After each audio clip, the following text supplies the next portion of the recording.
host, shooters, loaders, and casters. Welcome to the Georgia Shooting Connection Friday Night Live stream. We got a special guest tonight. We're going to go around the room. We'll save him for last, but I think y'all all know him anyway. CW, how was your week, brother? It was a really good week. Really, really good. We had some good weather. I got out to the range a couple times. I shot a pistol match on Monday. I did really good. My averages are coming back up after 2 years of my hiatus. Got a whole bunch of videos. I started a new series of videos. Been really good. Really, really good. Lots of stuff going on. Lots of exciting stuff, and I'm having a good time. Scotsman, what about you? How was your week? Not too bad, but hung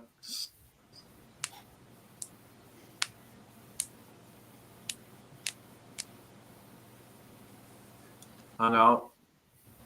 Hope everyone had a good Independence Day, celebrating America's birthday, and good to be here. Good to see everyone. Gene, how was your week, man? It was pretty good. Happy belated July 4th to everybody, this being July 5th. My week, recouping from the Carry Optics Nationals. That was a blast. I spent 5 days on the range, sun-baked, beat, dehydrated, and enjoyed every minute of it. And I got my RO card, so I actually got to run the Super Squad. Like the president of SIG, Max Michel, Nils, JJ Recaro, got to run him. So when the Super Squad came through, it was my turn on the timer. That's about all I got. That's a good time. Good stuff. I watched your video. I watched your ladies' video. Looked pretty good. Yeah. Pat, how was your week? Pretty good. Pretty hectic, but actually finally took the day off and celebrated the 4th of July. Hung out with a lot of family that came down. Had a little barbecue and stuff. Kids running around like chickens with the heads cut off. But yeah, it was a good time yesterday. It really was. And we actually got to shot the Let Freedom Ring video that day, like an hour before 5 o'clock. But I had some help with the kids on that video, so they got to help Dad out a little bit on that one. And yeah, man, just been busy. Just been busy, but good. So, Viejo, what's up, brother? Oh, Sky is still up, which is a good thing. I got to the range a couple times this week. Actually had a pretty good week. Shot a number of different firearms, and I shot some 22 LR and some 22 mag and some 38 Supa Dupa and some 38 and some 357 and just all kinds of good stuff at the range. Shot a little steel, shot a little paper. Had several videos I got out this week, and basically it was a good week at the bench and the range and the cleaning table. That's what happens. Yeah. Yeah. Good to be here. Going to be a good night.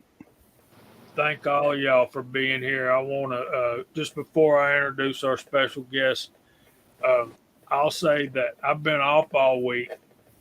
Wife knew I was off all week. So at this point, I'm looking forward to going back to work so I can rest.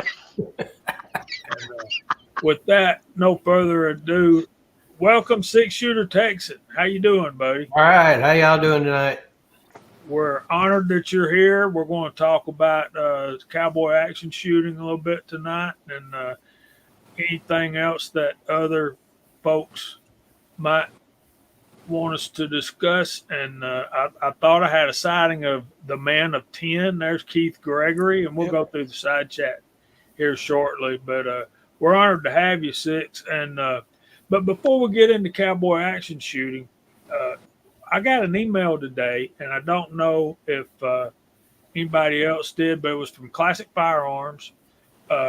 They're actually creating a list for people to buy the new SIG military weapon. It looks like their SCAR, looks like the FN SCAR, but it's in 6.8 by 51. So what it sounds like is they took the 308 and knocked it down to 277, but I don't know that. But it's 6.8 by 51, and the gun looks very much like the FN SCAR, but it's manufactured by SIG. So, and all it said was be the first in your neighborhood to own this gun, and they want you to sign up. No mention of a price in the email. So if you go to the website, and I'm thinking north of $3,000, but that's just You know what they say, Jamie. If you got to ask, Yeah, you can't afford it. I can afford it. I'm learning that in cowboy action shooting too. It's not a cheap endeavor. So North of Jamie- 3 is probably right. yeah, and I think my brother over there, I think Scotsman got a box from SASS today. Was it today or yesterday? Yeah, I showed up today and I got this little pin in there. Okay. Did you get one of those? Yeah, I got one of those too. Amazing. New sheriff's in town. Woohoo! Yeah. So Y'all better step lightly. yeah, I heard that. Don't make me and Scotsman hunt you down. It'll be a comedy of errors. So, Six, how did you go about getting into cowboy action shooting? Where did it all start for you? Man, that's probably 20 years ago. I seen them shooting. I was coming home from somewhere and I seen a sign, so I turned in and went down there and looked. I had been seeing it on TV and YouTube a little bit, and went and visited them. But that was 20 something years ago, I'd say, because we've been out here 24 years almost now, and so been kind of keeping up where they are. They've been moving around to finally where they are now, and finally decided to do it. And went out and visited them and started shooting the next month. Very, very good. I know for me, it's something been mealing over in the back of my mind for a long time. I always wanted to get into some kind of competition, but I just, and I probably should do the IDPA thing, but cowboy action shooting made most sense to me. I love that era, and particularly those type of guns. And I guess that's what got me into it. And I think CW, you've done some cowboy action shooting as well, haven't you? There's a rumor. Yeah, baby. This was my wife and I, probably 90 something, 93, 94 ish.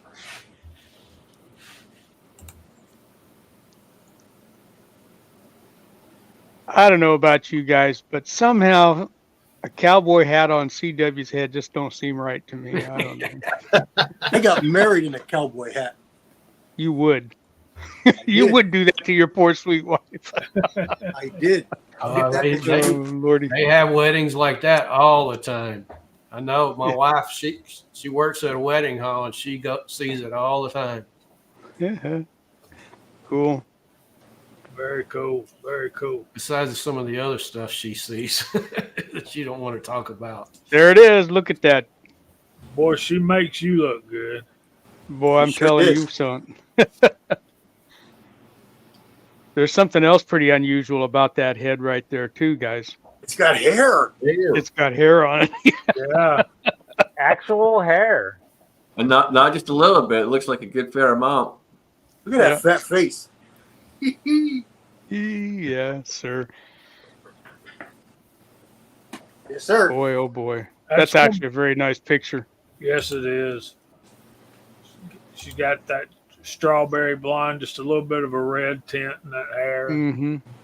His tie was exquisite, I might add. Yep, string tie. Yep, I still got the cowboy boots. The hat's long gone. I wore that hat out. I That's got a gonna couple be, more. I can't wear a hat anymore. It just in the wintertime I can, but in the summertime it Bugs kills you, me. huh? I can't Yeah. do it. I overheat like instantly.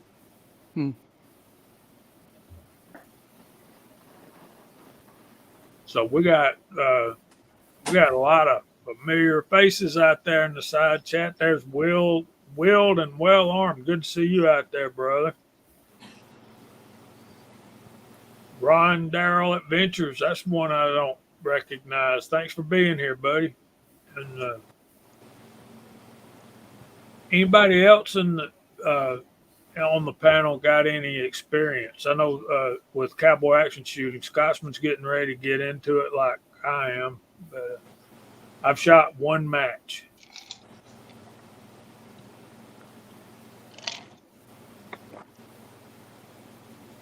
Would love to, but man, I got to drive a long ways away. Yeah. Yeah, it's over an hour for me. Barely over an hour, but it's over an hour. 3. I can get to matches, probably 6 or 8 different matches within 2 hours of my house. That makes it easier to do. I've only been to 2 other places. So. Let's.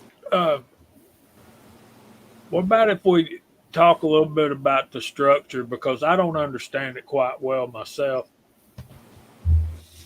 When you say them or the others, now it's all governed by SASS, the Single Action Shooting Society, correct?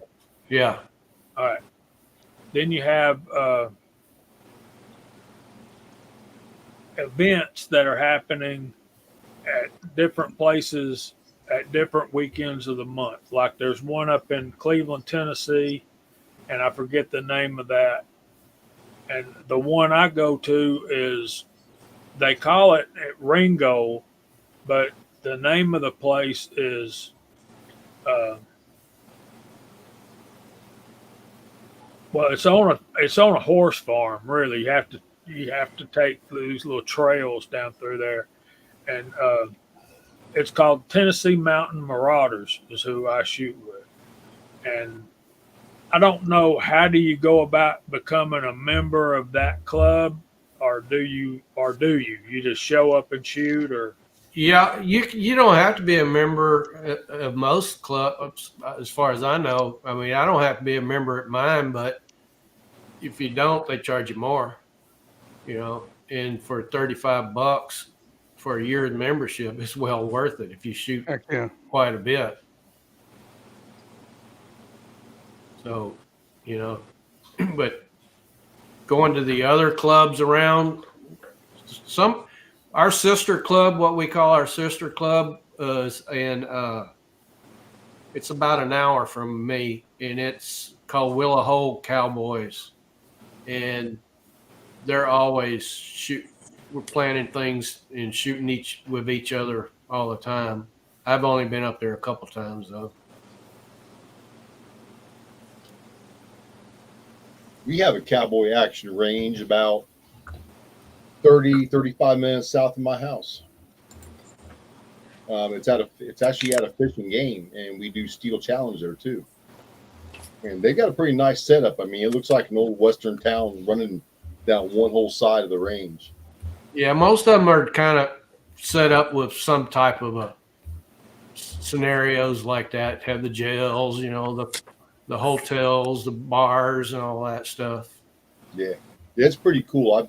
I've never got to see him do it there. I might have to look up a time of one of their matches and just go watch.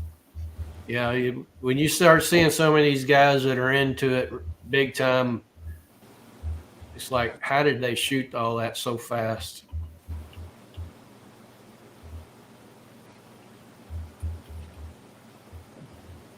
All right, so Tommy Boy's asking me my alias, and I put it out there for him. But Scotsman has the coolest alias ever, and we'll let him tell that.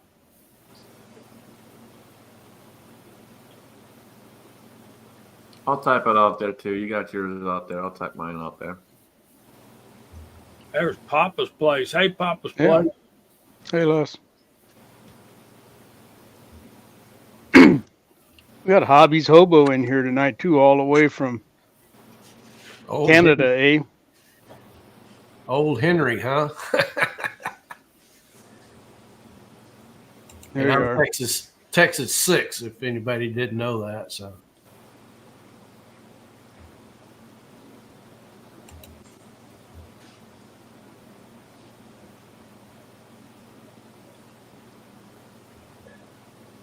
I think if I had to pick the Cowboy Action name, I'd want something like Poncho Billy. Poncho Billy. Poncho Billy.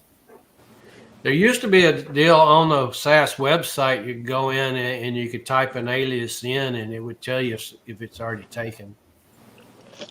But they don't show that on there anymore. No, and they're very specific too. If you read on there, you can't use like the or anything like that. They're very, very specific as to what it is.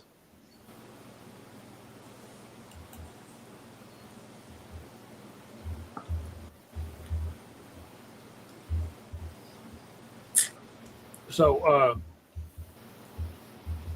how many have seen the movie Old Henry?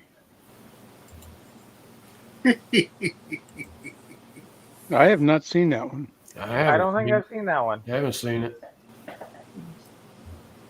CW, have you seen it? The Yellow Lab. Is that, oh, no, that's Old Yeller. Old Yeller. I don't think I have. At least not that I remember as that name.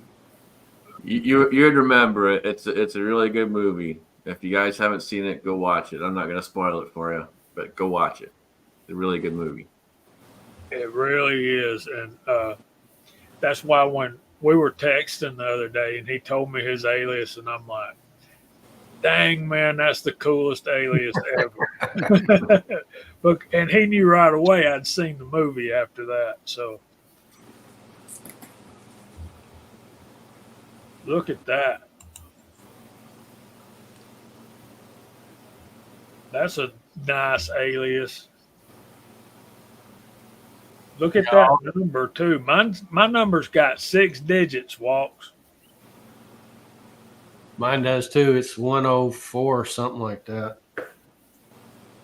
Yeah, Mine's 114, I think. That's what they're in the Penny's is. 114s. Yep. That's what Penny's is 114. Daniel would choose Ankle Biter for his alias. Sounds about right. The guy that got Penny to sign up to be a SAS member at our big annual match because she was all dressed up real nice at that meet, and he kept telling her, sign up. So I had to sign her up during the middle of my match. I was trying to sign her up to get her alias so she could compete in the costume contest.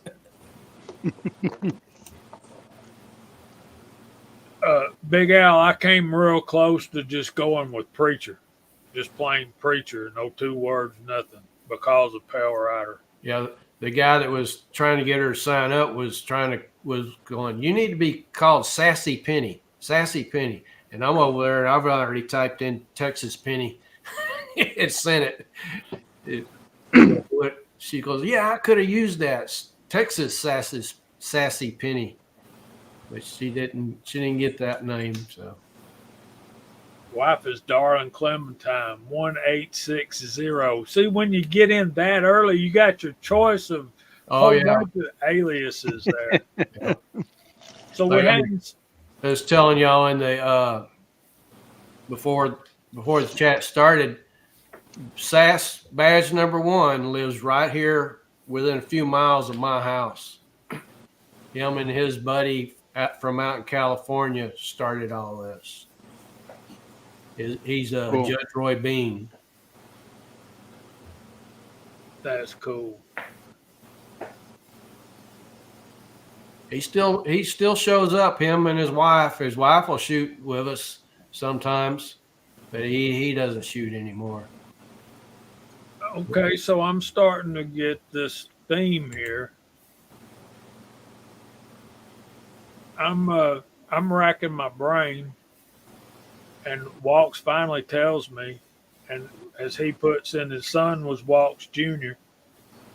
And it just clicked in my mind that Walks Fletcher is his Cowboy Action Shooting alias. Yep. But I knew that wasn't his real name. Oh, dang, Big Al! Wished I'd have thought of nobody. Oh, that's good. That's a good one. That's so cool. And see, I'm a little bit mad at all y'all because I asked y'all for 2 weeks, help me figure out what my alias could be in Cowboy Action Shooting. Now I got one. I'm not real happy with it. And y'all coming up with all these great ones out there, man. How cool is that? Envy is a powerful thing, Jamie. I know. You got a good one. You need to get you one of them little black hats that the reverends wore and stuff like that. I was going more for the Methodist circuit rider type guys that see I come from a family of Oh, circuit judge. no, not a circuit judge, a circuit rider. No, the name. Just the name. Circuit judge. That's a gun, ain't it? Ain't that one Yeah. of those? hmm All right. Yeah, but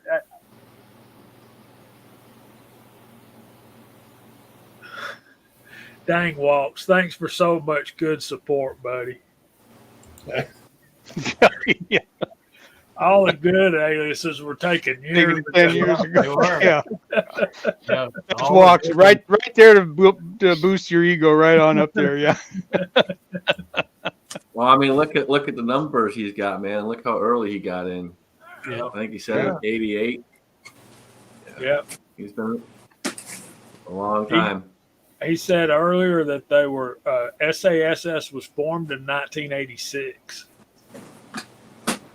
and Six was telling us. See, I thought it was formed in California, but you told me it was there in Texas. Like I said, the SAS badge number 1, he's from right here in Cypress, Texas. And him and his buddy from California, which was badge number 2, started all this. And their first match was in California. Okay.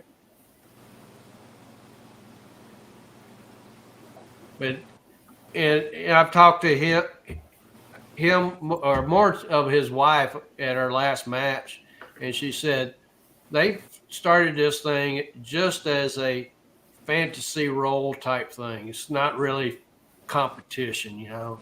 Just come out, have fun, dress up, because you got to realize if you really look at all these people that are, especially these that are really low badge numbers, they're in their 80s. They're all the ones that grew up in the 50s watching Roy Rogers and all those shows. Yeah. And that's what I was saying. A lot of those aren't making it to the matches anymore. They're all starting to die off too. I mean, we've had 3 or 4 right in our neck of the woods that's died this past month. So that's why we were saying it's good to see that those numbers are increased quite a bit just from when I got my badge to when y'all've gotten y'all's.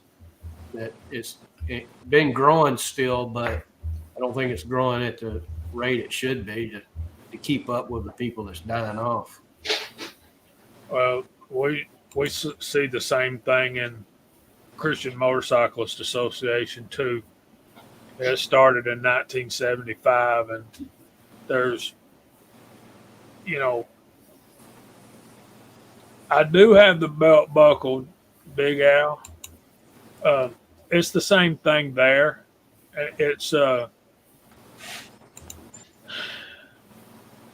you know, I can understand it more about motorcycles because motorcycling is more dangerous than it ever has been because there's so many more distractions out on the road. Back before people had cell phones in their hand and they're looking at their phone.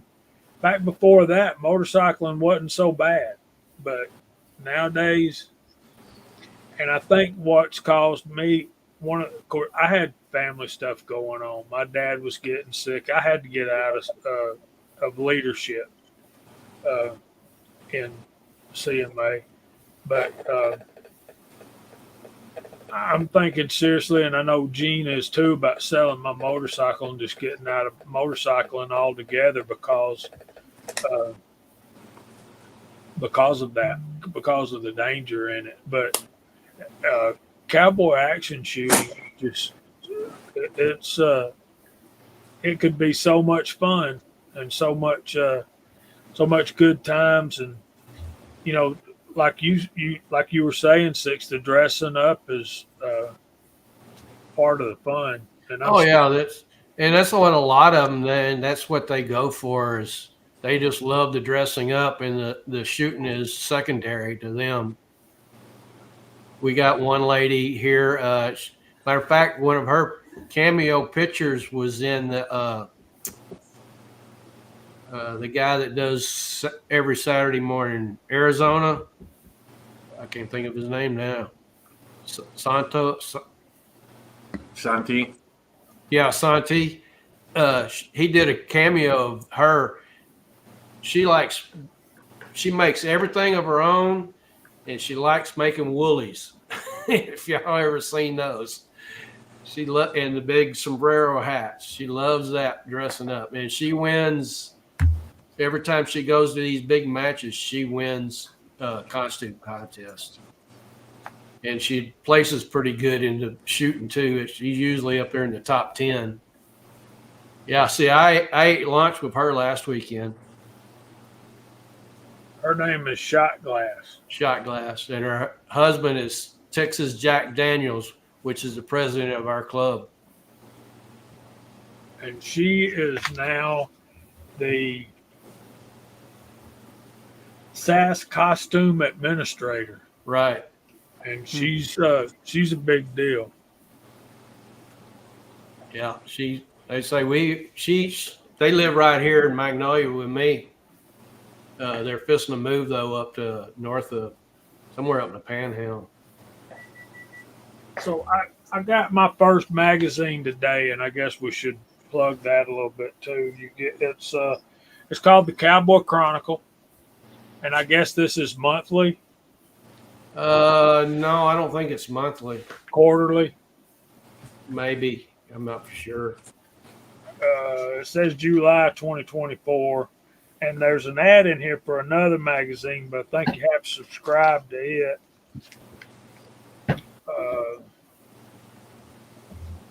There's several. You'd have to know who to look for, but there's several people in there from our club in that magazine this month. What's the name of your club? Thunder River Renegades. Okay. And something and it's getting time for us to call out the side chat. We got 40 out there right now.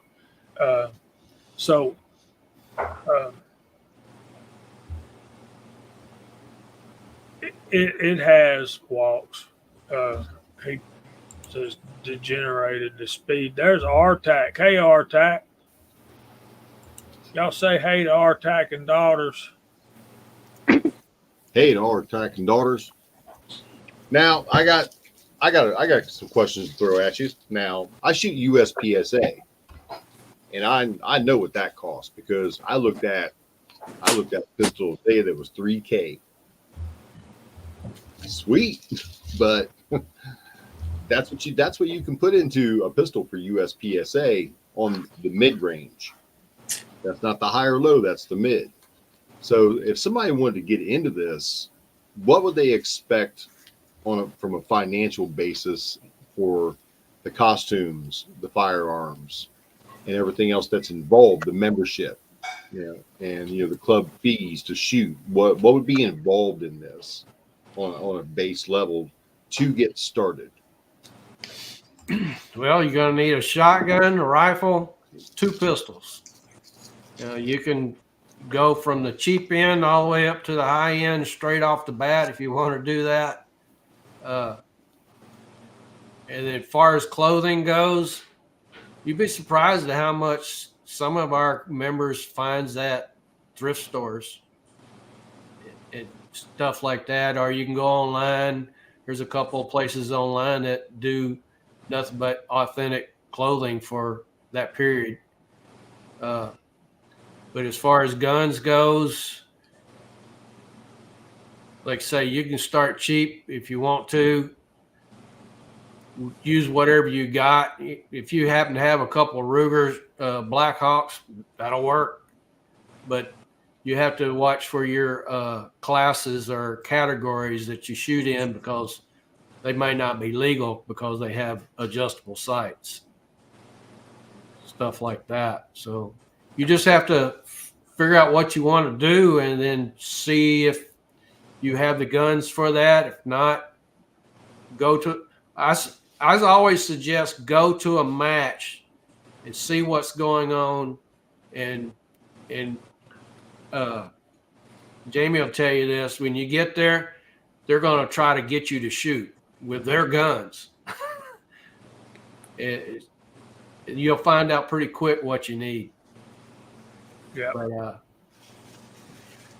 the wife's guns that I just bought her, the pistols were $600 a piece, and that's out of the box, nothing done to them. I picked her up an old. I say it's old. It's an actual Marlin that had never been fired. I forgot what year it was made in. 17. It was before Marlin sold out anyway. And then picked her up a Stoger shotgun, and she was ready to shoot.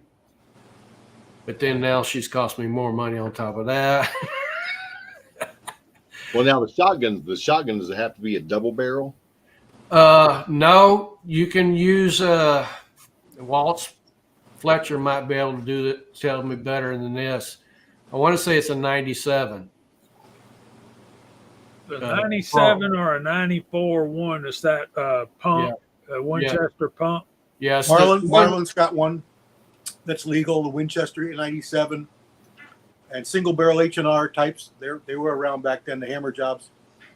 Yeah, some of them are, but you're not going to compete very good with a single shot, but you can go shoot. Yeah. Most people are either shooting a Stoger or a CZ sharp tail, and then they get into the more expensive ones after that. Yeah, I'll have a CZ before too long. 3 Jeep Discovery, just before we call out the side chat. 22s are permitted for the Buckaroos. That's the kids. Actually, they're not. They're legal for everybody now. Are they? Yeah. When this ammo shortage started, they started allowing 22s to be shot. But I don't know if you're shooting in a separate category or not. Could be. There you go. Yeah. That's what I was thinking too. It's just the 97, and it can't be a trench model. It has to be like a civilian model. So no heat shields. Yeah. Yeah, and with side by sides, the extractors, it can only have extractors, not ejectors. So Hobby's Hobo $3,000 might be a little steep, but No, it's pretty Probably close. 2 at least. It depends on what you're getting. You know, if you start with like a Rossi, you know, so what's those running $600, $700, $800. Now, but I had one already. The pair of Taylor and Company Ubertis, like I said, the wife got was $600 a piece. So you're talking 1,800 more right there, and then a shotgun that's another $3 to 4, or is it $500 for one? I think it's $500 or close Of course, to if you can find it used at a local gun show or gun store, you know, it. Yeah. that's the way to go to get started. If you can find something used. Yeah, see, when I started, I had the 32 this single 6 32 H&R. So that's what I wanted to start with, and the only people I could find one was Henry. So I bought me that Henry.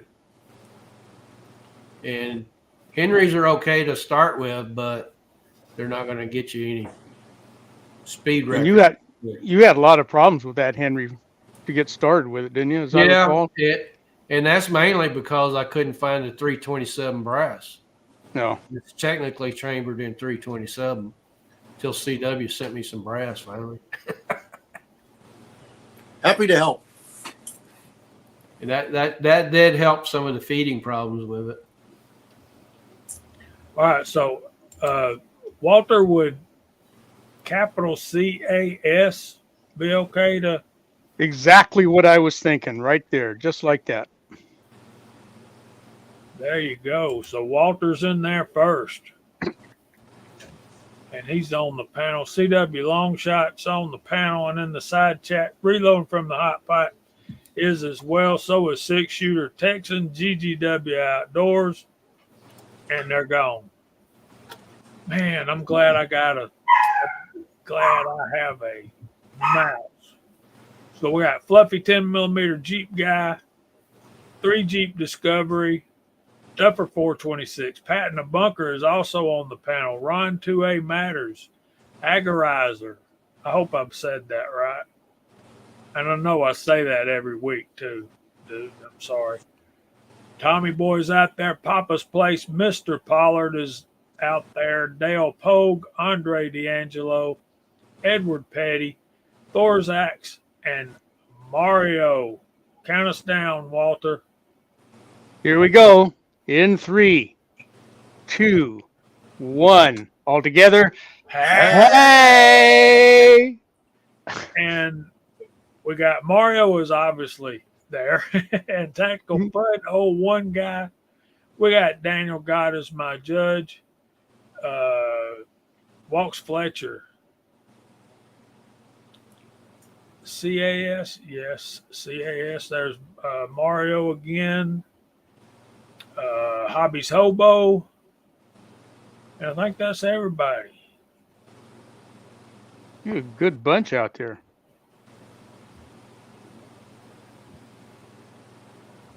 There's a whole bunch of casting, loading, and shooting know-how out there in that side chat tonight. If you guys ain't caught on to that.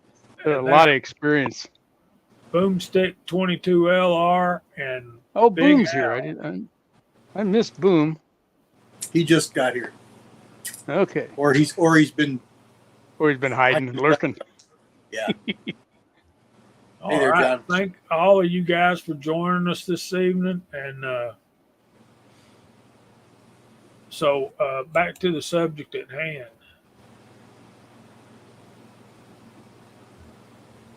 Oh, Pat had to run, so Pat had to leave.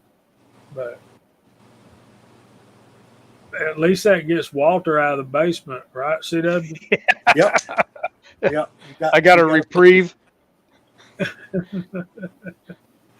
I bet you get a shower next week.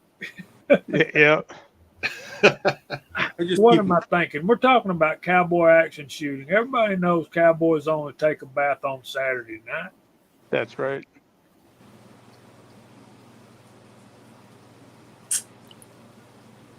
Yeah, Hobby's hobo would make a pretty scary posse.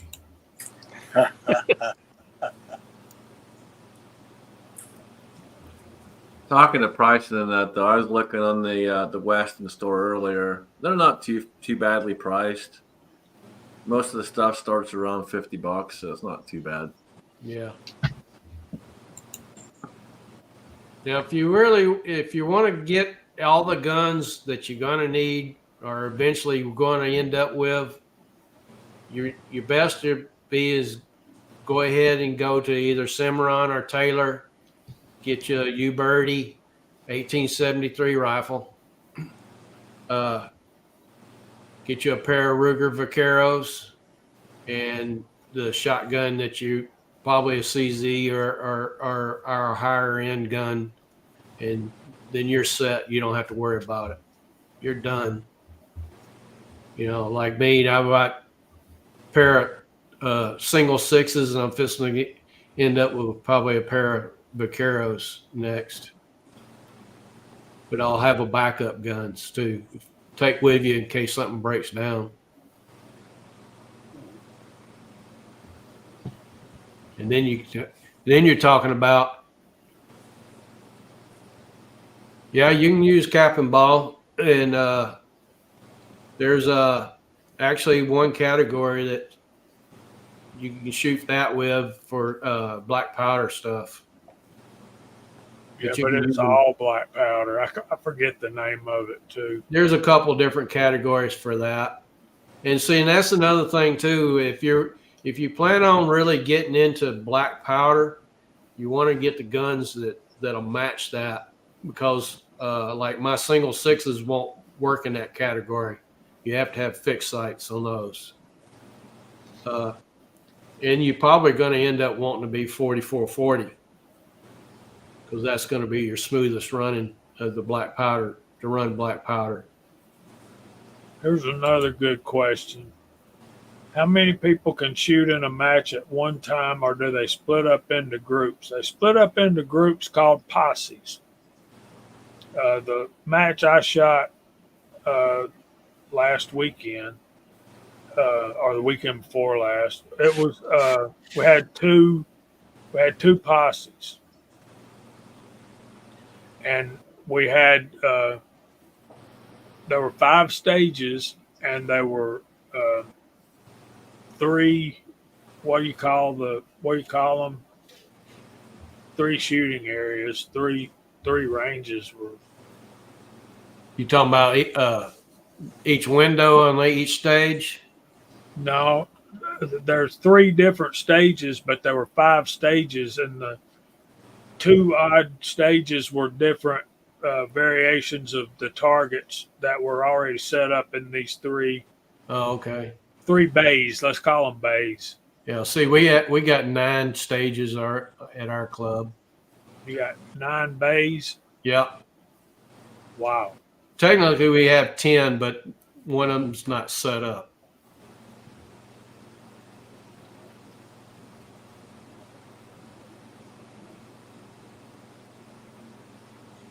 Why would we not want to buy stainless or nickel revolvers, Walt?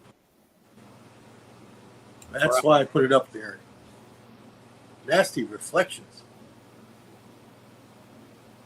Well, I know it makes the sights hard to see, but that's just the sights. You could still black out the sights. A lot of people shoot stainless, and especially Why? the black powder guys. It's a lot, especially black powder. There's a lot of people Just have shooting some right good eyewear.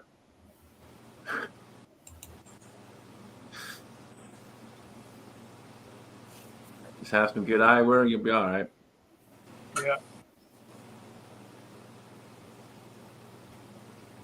I don't think I would shoot a nickel one. That black powder would eat that up quick. Yeah. Probably would. Sun reflection. But you're talking some more on the firearms. Is like I did pick me up that 1873 finally, but then I've turned around and spent money to put a short stroke kit in it and all that. And if you don't know how to do all that, that's going to cost you a lot of money.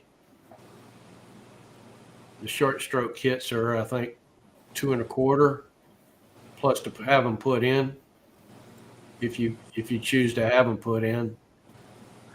Yeah, I was looking around at them before. They started around $200.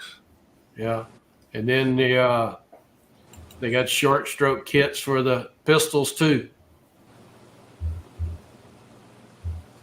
So that's more money. But you're talking about people that's really trying to get down super low in times. Yeah. I mean, it definitely helped me getting away from that Henry going into the 1873. I mean, my times were in the 40 to 50 second range, and all of a sudden I'm down into shooting 20s. So, equipment makes it work. That 73 never did anything for me for years and years and years. I have no idea why. But I picked up a 76 at a store, I don't know, a couple, 3-4 years ago. And I don't know what, other than it being longer, it's about identical, right? I don't know, not for sure on that. I know the 66 is almost identical. The 66 was an earlier one, though, wasn't it? Wasn't that 66? Yeah, that was the one with the brass frame. Yeah, that's the rimfire one too. The first one's a rimfire, if I'm not mistaken. Anyway, it's a toggle length action, and they made it just to get the rifle cartridges. Like the 45-75, I think, was brought out with that. Anyway, I handled that, and it just felt so nice. It's so nice, and got me wanting a 73 now. And see, a lot of your fast shooters, they find this. I think they shoot. Well, mine's a 20-inch barrel, but I think there's one that's smaller. But you got to do some modification on the gun to make it hold 10 rounds, and they shoot a shorter barrel because of their swing. Swinging from target to target. They say with the longer barrels, they'll overswing the target. I know I've been talking to Ricky, and Ricky wants a 73. So I looked at, I don't know, about 4 or 5 of them in the past couple days in different shops. And they're all running, 1,500 beans. So Somewhere in that neighborhood, between 12 and 15. Yeah, they're not cheap. I think I paid out the door for mine was 12. And then 225 more for a short stroke kit. Well, I got lucky. One of the club members was selling his extra one. I got it for $100. There you go. Ooh. But it lasted me 2 matches. The lifter was too soft or something, and the corner that holds the spring that holds the lifter up wore out on me, so it's out of time. I got a new part in, I just ain't had time to work on it yet. Yeah. Well, first of all, let me stop my thought and y'all remind me where I'm at. I know you don't know, but remind me anyway. Hello, Mark Thomas. Welcome to the stream, brother. How was your week? Good, real good. Sorry I'm a little bit late. Dinner ran longer than I thought, but good dinner. It happens. So we're talking about cowboy action shooting tonight, and like I said the other night on Hillbilly Show, I didn't shoot. I shot clean stages. It took forever, or it felt like it took forever. But I'm here to tell you, man, nobody had any better leather than me. All my stuff don't match and all that kind of stuff, but that's okay, man. I mean, my leather is up there with everybody's. Good night, Andy, 79Z28. Good night, Andy. Night, Andy.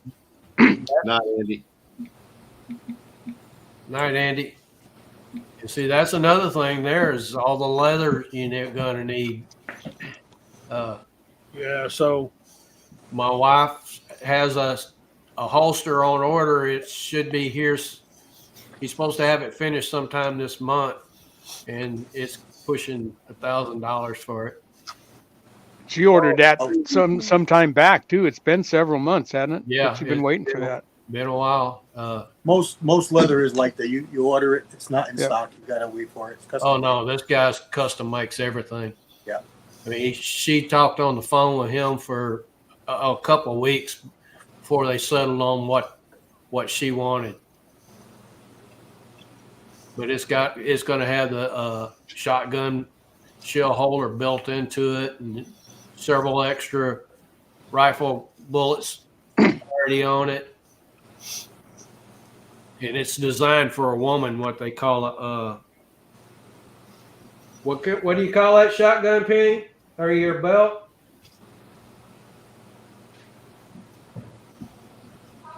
Yeah, what do you call your leathers that you're buying? What? What kind of? A rig? Yeah. What about it? What do you call it? A rig. No, because it's a woman's.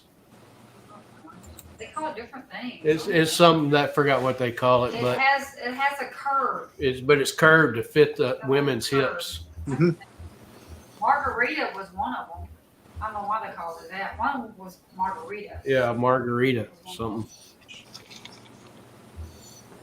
But yeah, that's $1,000 just for pistol holsters. Yeah. And then she Yeah, got there's shotgun. some affordable rigs out there. Jamie's got one, I've got one, but Craft Holsters makes a really nice rig, and it's very affordable. Yeah. And I've been impressed with it so far. So.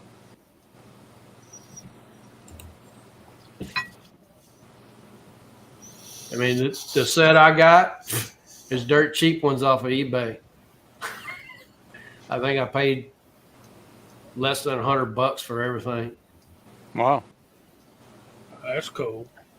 So, Six, was that a used set that was all nice and broke in for you? That No, no, it was they were brand new. It'd be sweet if you could find somebody that was, right about your own size who was getting out of it or something and had his leather all broke in for you for the, the same type revolver or something. Yeah, 'Cause it takes some time to get a good leather holster busted. and that's another thing. Like we was saying, is a lot of these people are dying off, and they're because their wives are some of the wives actually even shot with them, but some they may came and just only dressed up. When their husband dies and they start getting rid of this stuff. This last one, I did a video on him, the tribute to Rooster. I have 2 sets of boots that was his. I've got a set of chaps that was his. The wife picked up a couple of items that was hers, and they just gave them to us. Nice. I mean, these were $400 pair of boots. And one of them actually had some spurs on them. And then Cool. another one of our members that just died too, his wife was selling her vaqueros last week. And I was one email short of getting 2 vaqueros tricked out for $1,000. But picking up stuff like that's a good way to keep the memory of those folks alive. Also, Uh-huh. Keep that stuff flying, keep it in service. Well, it just so happens the chaps, I don't know if he got them from somewhere else and was using them, but at one time they had initials on it, TS. Texas 6, huh? So I'm going to have them put back on. It's called a tequila. Some people call Tequila. it tequila. It's a tequila rig is what she's Tequila lady. getting. Buscadero. Is that it, Ricky? No, she's getting what is called a tequila rig. Buscadero is what's used in the movies a lot. They're hang low. Most people don't use those. Yeah, that's one thing I don't like about the craft holsters rig is it's got a drop holster on it, and Yeah. that is not historically accurate. No, Buscaderos are Hollywood. The rig like me and Scotsman and I both have one, and that style is from at the earliest. It's from cowboy movies in the 50s with the drop holster and the leather strap that ties around your thigh. Right. And see that's another thing. You see, they have a category called B Western, and you got to realize what that is. If you know what B Western is, that's all your old black and whites and Roy Rogers, Gene Autry, stuff like that. The ones that had the blinged out holsters, wearing the fancy suits and all that. And in that category, you have to wear that kind of stuff.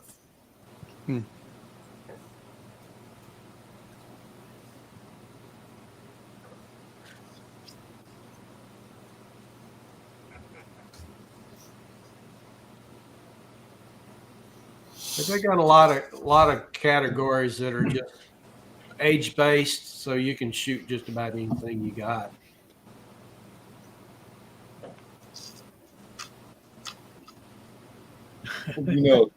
Colt, Yeah, I want to. I'm sorry. Go ahead. Colt commented about the cost of it. Well, if you're going to get into any shooting sports, it doesn't matter if it's IDPA, 3-gun, USPSA, Cowboy Action. There's money involved. Holsters, belts, firearms, a cart to put your stuff on to push it around the range. Yep. Canisters for ammo. I mean, then you need a safety bag, for boo-boos, just in case. There's so much involved. I always try to go to my events prepared.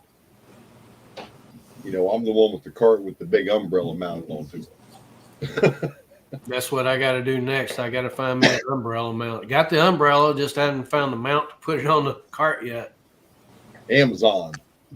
Get you a good big golf umbrella, or even a bigger one. There's Boy Town Inc. Yeah, I've got a huge golf umbrella. Yeah, that's what I use in my 3-gun, big golf umbrella. Everybody had one. Yeah. It clamps right on the handle, so it holds itself up. Let's talk about this comment briefly right here. Colt 1927. In case y'all don't know, CMSA is Cowboy Mounting Shooting Association. These guys are shooting balloons from horseback, but from what I could tell, they're not really shooting a single projectile. It looks like they're shooting like rat shot or something. They're shooting blanks. We've done that at another place I belonged to just before I started shooting cowboy shooting with this other place. I actually had another cowboy action place that was 2 miles from my house. Well, we lost that range. So, but one day we was shooting with that like with a golf cart. You had to go through a course. One would shoot. When you get to the other end, they'd swap driver and passenger, and they'd shoot coming back. But we was using black powder and floral foam, that you use in flowers and stuff. Put some black powder in it and stuff it down in that foam. And then when you shoot it, it just splatters out and pops the balloons. Black powder, you just use a coarser black powder, and it pops balloons easy. A lot comes out of the barrel, is what I'm saying. Oh, yeah, a lot comes out the barrel. Yeah. Yeah, remember, like 45 Colt, that's a big charge of black powder. Oh, yeah. That's a lot of powder. Or stuff a lot in that can, thing. it can be a lot of powder. Well, that's why they use the foam, so you don't have to use so much. Yeah. I forgot what he was shooting. He was just scooping out one with a lead scooper and hitting it with that foam that day out there reloading them.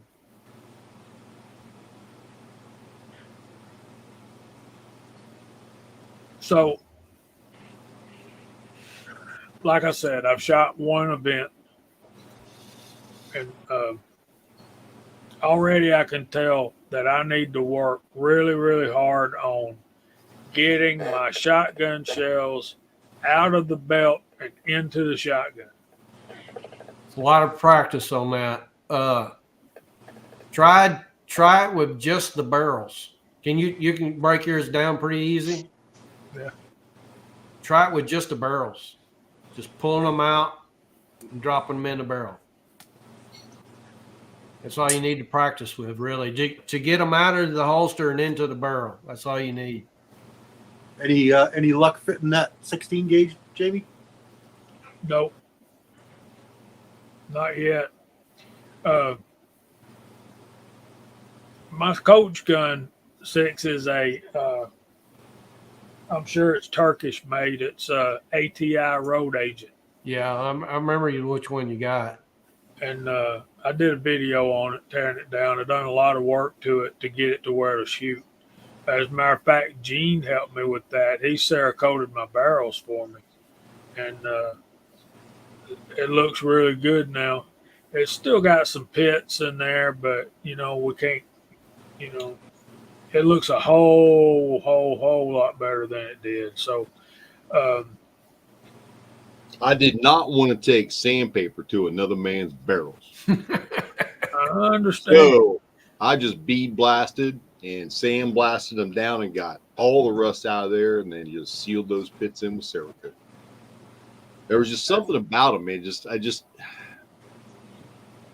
I guess those barrels earn those pits, or, however you see it, the universe works. And I just went, I'm not sanding a man's barrels down, and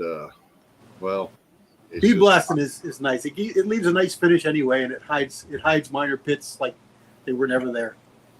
Yeah, there's not near as many as there were. I'll admit that. But I got it where it works really good. But it's like when you after you shoot it and you go to flip the lever to lower the barrels, and you have to take and push the barrels down. And I'm assuming everybody does, because that's cocking your hammers. So, to get it to where it's gonna, if you flip that lever and you can jolt the barrels down, I'm not sure you got enough pressure on the springs to actually set the primer off. Does that make sense?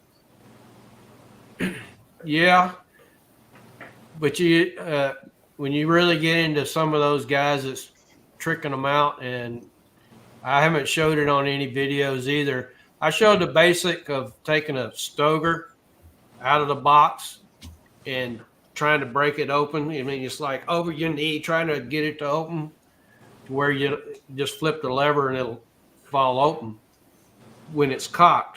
Basically all you're doing is cocking it when you are pushing it down.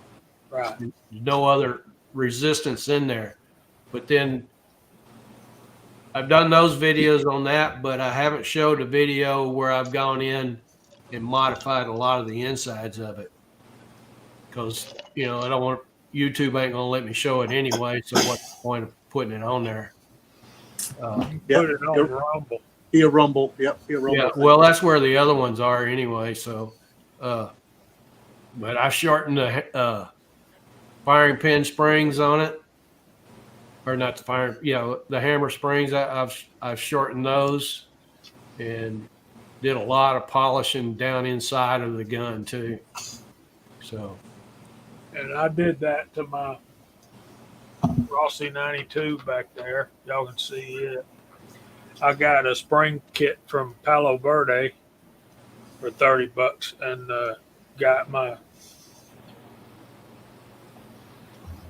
when you go to This is your friend. And this is your friend. Just polish that stuff up, man. yeah, a lot of them guys, they have their guns set up to be the lightest they can be, to the point to where they can use nothing but federal primers. Right. And I don't want to go down that far because Me either. trying to find primers is just too hard right now anyway. Now, I do have Wolf spring kits and everything, but other than that, I don't have anything special other than the Stogers. I have cut the springs back in them a little bit. The main thing on the shotguns is load them down and find out whatever you want to load. You know, see if you can find a recipe in a book. Start there and do the opposite of what you normally do. Go backwards until it won't fire. Or basically you just hear the primer go off and then come back up some. Yeah. Well, I was shooting full factory loads. Everybody else is going boom, boom. Well, they're going boom, boom. Like Oh, that. yeah. Well, see, I've been shooting factory loads here recently so I could empty the shells so I can load loads for her, because I've been shooting nothing but black powder. So here recently I've been shooting factory loads and my gun doesn't like them and it won't eject them. Right. Even after all the polishing and work I've done on it, it's just too much pressure on them. They won't come out. Well, I've got my shotgun so that I can open those barrels and the spent shells just fall right out. I mean, I don't even have to shuck it. They just fall out. And Yeah, and that's a lot of work that a lot of them do. Saying, if you look at some of those guys, the chamber on it at the beginning of there where the rim fits into the chamber, it's almost gone. It's all straight like a straight 45 in there to allow that to be able to just fall out like that. well, they camp for those. I think they camp for those barrels to get them to go in easy. That too. It's both. And then a lot of them buy that. There's a it's kind of like a sizing die, and it puts like I forgot what. There's a limit on the rules on it, but there's a taper on the end of it, and I mean it's a sharp taper. Wow. And they'll feed those in there like that. Now these guys and I'll say this: Six, you're as efficient with a shotgun as anybody I've seen. Period. Oh no, I suck at it. No, you're I suck at it. When you see some of them other guys, I mean, they can pop off 4 rounds and nothing, and I'm still trying to load. The guys I was shooting, they were running. The best shooters at the match I went to, they were running 15 to 20 second stages. Yep. And they're it's blindingly fast. One guy in particular is shooting his shotguns are from that last time he shoots his shotgun, he's a good 2 steps behind the window. And I'm thinking, man, is that fair? Is that even legal? Y'all know what I'm saying? He's getting his shotgun loaded and he's not up to the window. He's a good 2 steps back and he's shooting his shotgun from there. And you see, that's going to be the scenario of y'all's stages, because y'all's stages is probably ain't the same as ours. Oh, absolutely. You know, a lot of ours, you know, you walk up to it, there's basically one long ledge bar type thing. Some of them that way. Some of them are there's a barrel there or wooden crate. You stand behind it, stuff like that. Doors and windows and Yeah. all that stuff. We don't really have too many windows like some places do. Yeah.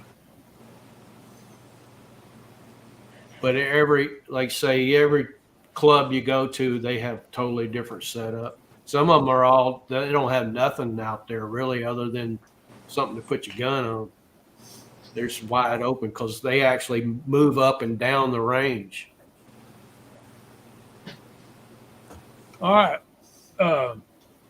We're overtime for What's Hot Pot Got. Let me see if I can do this. I bet I can.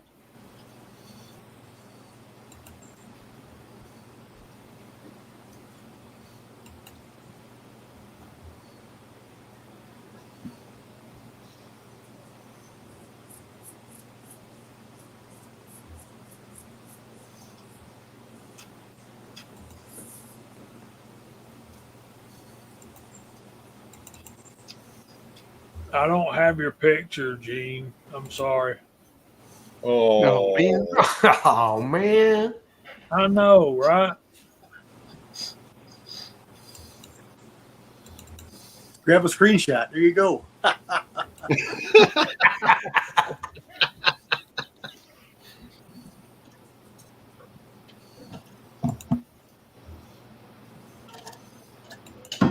I know I had it in me. I just gotta find it. You're on a different system, aren't you, Jamie? Yeah, I'm on my. I'm on a desktop. He's got a mouse and an up arrow and all that good stuff. Right. That's important, man.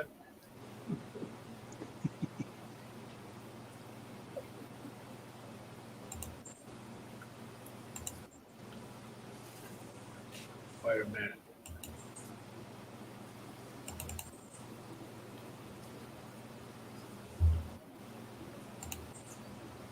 We can hear your mouse. He's clicking away over there. Clickety clackety. I'm sorry I'm not better prepared. I'm just excited about the topic.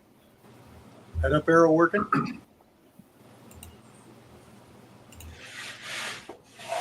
There he is. Ah, there he is. All right. All Who right. dat? It's Who time. that day? What's Hot Pot Got?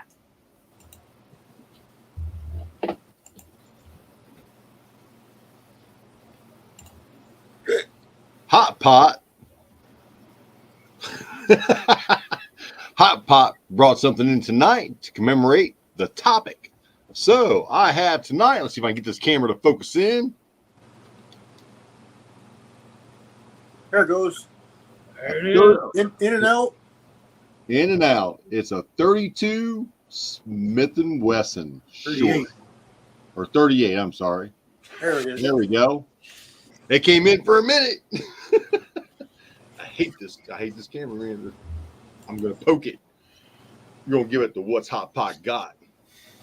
This little cartridge here has been driving me crazy with my 9mm nickel loading. I keep finding these in my 9mm nickel. And, well, I got so many of these racked up on my shelf now that with tonight's topic, I thought I'd bring one out.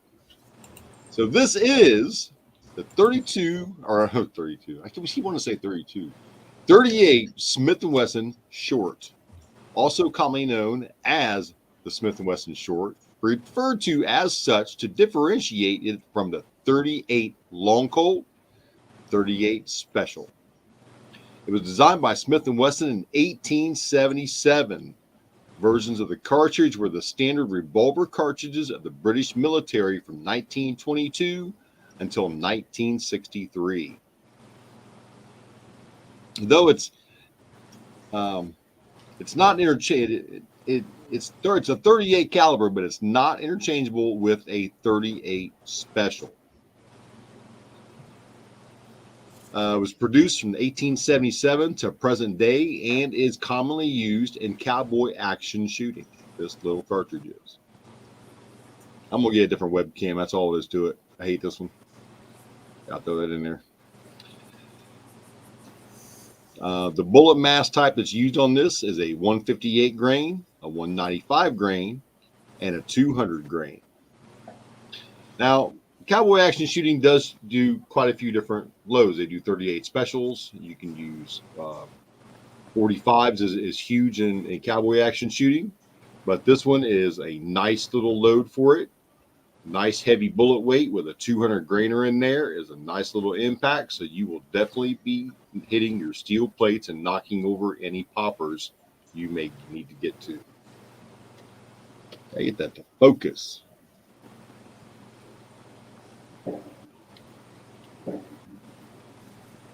Nope.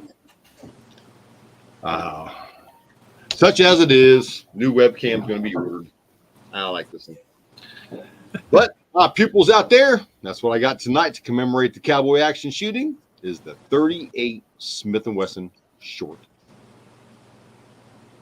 And that is what Hot Pot's got. Thank you, Gene. Thank you, Gene.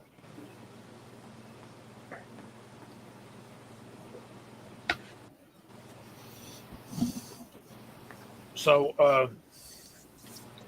I don't think that's used very much in Cowboy Action Shooting. Most of the folks that I've seen are using 38 special. Yeah, 38. 38 is the most common. Yeah. And yeah, but that's the most common. But this one is not interchangeable with 38 special. Exactly. So is it a little bit bigger? Is it a little bit bigger diameter? Yes, it's a larger diameter. So this will not fit in the chambers of a 38 special. It is a specific firearm cartridge, but it is widely used in Cowboy Action Shooting. Far out. Yeah, 38, 45, then 44, 40, and then 32. That's the most common ones out there. I do see some 44-40 brass at the shop on occasion. I've probably got a couple dozen pieces of it. Walter wants that. Walter needs it. Walter needs it. You need that, Walter. I really don't need it. I got plenty. Someone else will come along who needs it more than me. I do shoot 44-40 and I enjoy it, but that 44 WCF if you prefer. But it's a cool round, and the brass is thin up in the neck and probably a candidate for annealing after about the third or fourth firing of it. But it's a good, cool round. I like it.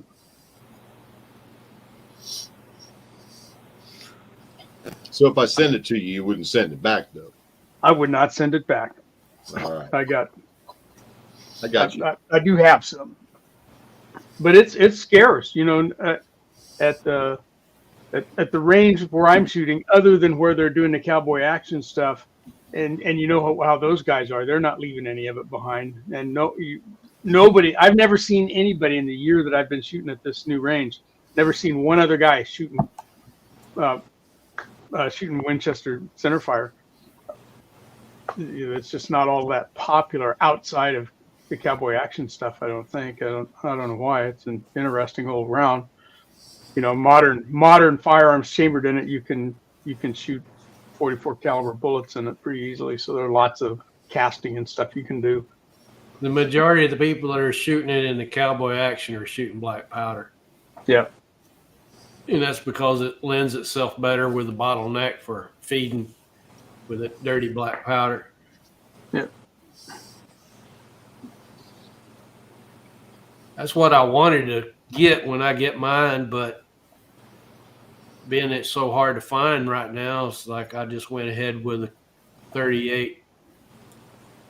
So I don't have to worry about finding components. I'm gonna tell y'all, if you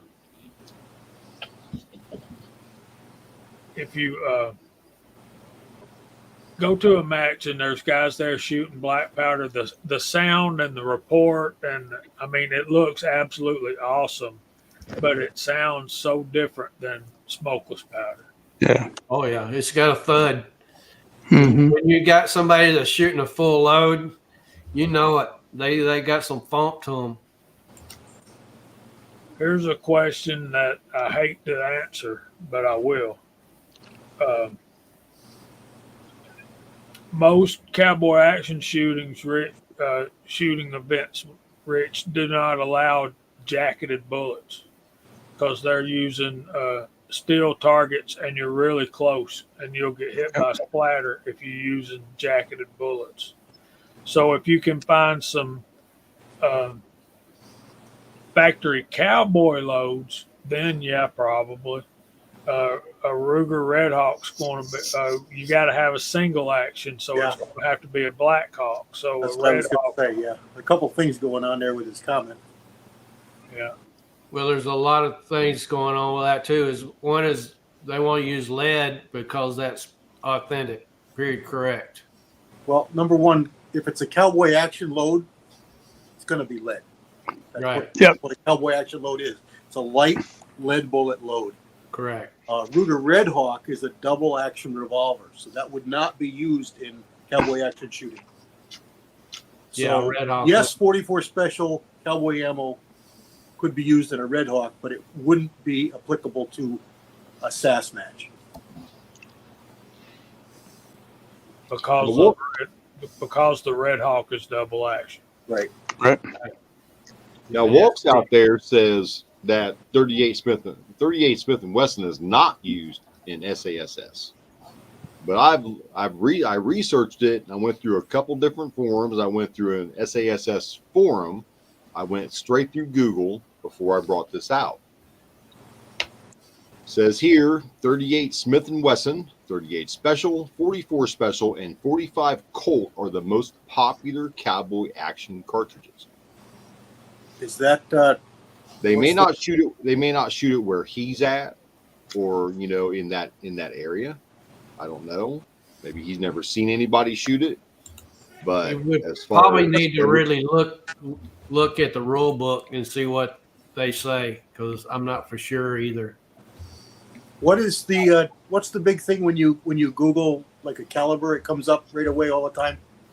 Wikipedia. Wikipedia. You can't always trust that. It's not. I'm not on Wikipedia. I'm Okay. not on Wikipedia.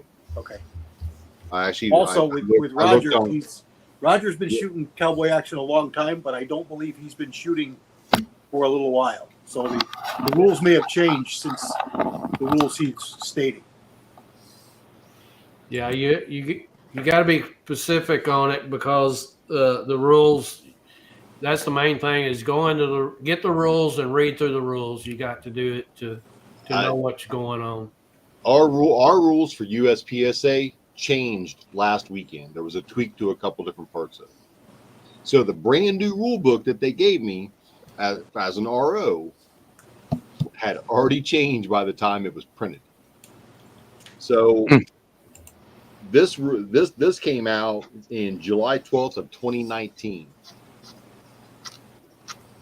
where it states this caliber was being used. Yeah, could be just out of date information. Yeah, I mean it could be. I mean anything's possible. I think Walk's main focus on 38 Smith and Wesson not being used in cowboy action shooting is because it won't chamber in a 38 Special 357 revolver. Right. Well, and Gene said that. Right. Yeah. He did. Yeah. And I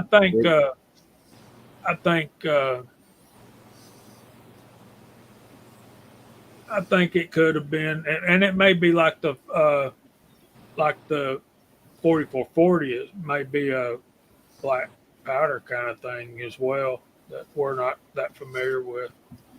But by and large, I'll say this: what I saw on at the match, both the match that I went to watch and the ones. All right, when I went and shot my first stage, I was the only one there shooting 44 period. I was shooting 44 special cast loads. And that's because I got a really cool bullet mold for 44 as well. Thanks.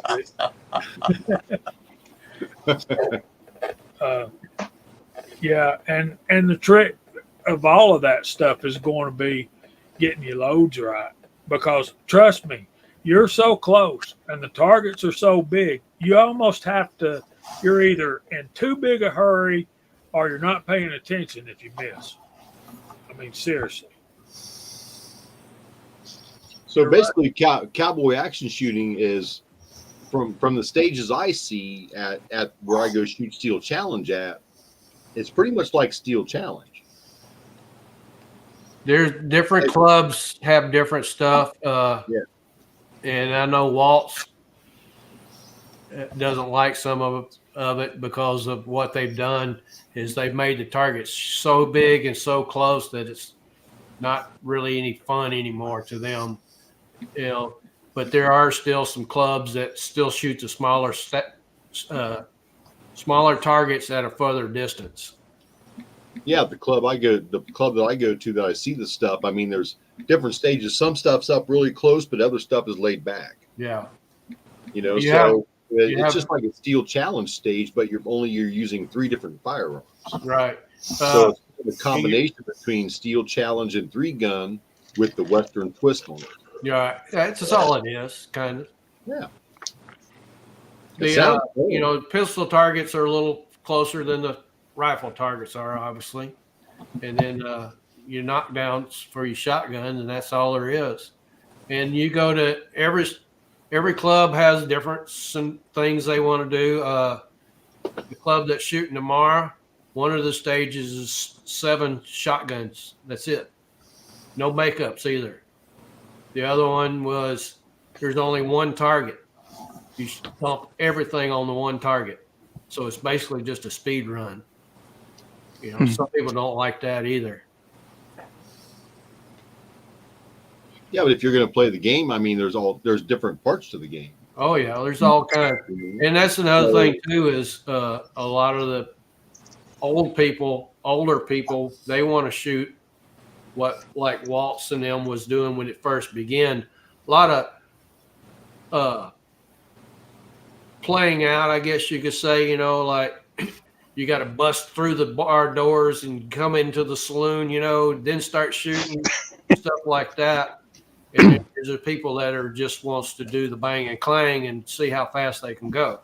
You know, that's what a lot of sport is now. Well, that just goes with any shooting sport.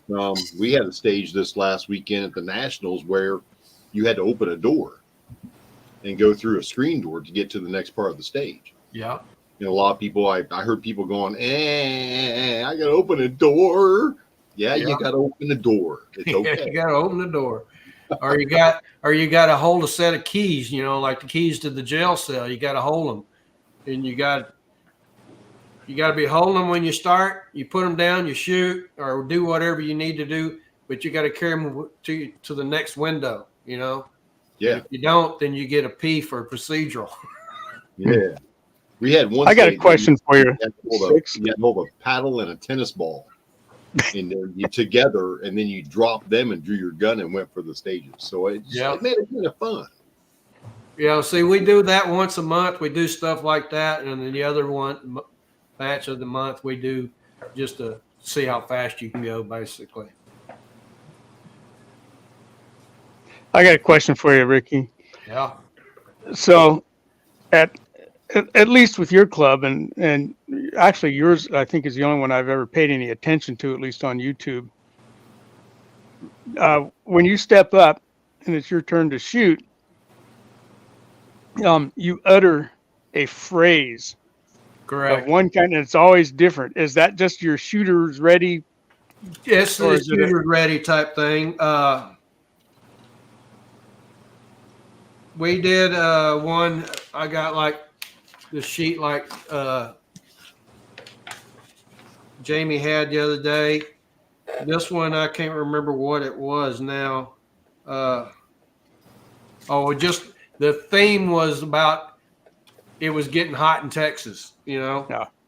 Sun's bright, might warm, you know.